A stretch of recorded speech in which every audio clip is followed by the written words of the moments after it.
Hello guys, हामी चाहिँ ठ्याक्कै 12 बजी कहाँ छौँ भने हामी आज आएको छौँ यो खोलानेरि छौँ। हामी चाहिँ आज देउसी खेल्दै 12 बजिसकेको छ र हामी देउसीहरू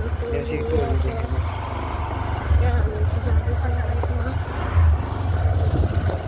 अब यस्तै छ पारा गाइज। अब कता हो, हामीले ठ्याक्कै 12 बजिसकेको छ। यो रातिको 12 बजेको भ्लग्स हो। यो चाहिँ अहिले कन्टिन्यू भ्लग्स आइरहेको छ। अगाडि हाम्रो दाइहरू हुनुहुन्छ, त्यहाँ साउन्ड सिस्टम के बोकेर हामी हिँडिरहेको छौँ। दसैँ तिहार अब वर्षमा एकचोटि आउने, मनोरञ्जन त गर्नै पर्यो भनेर अरू भन्छ हाम्रो भाइले। ल भाइ, अब चाहिँ यहाँ मान्छेहरू यहाँ हेर्छ बाटोमा के गरिरहेका छन्, पैसा बाँडाबाँड हुँदै रहेछ गाइज। यस्तो पो अलिअलि तोप पनि खाँदै रहेछन्। हो, तोप तान्दिन नि, तोप तान्दी आकाशमा उडी सुनेर थाहा चाहिँ यो गुड मर्निङ हो।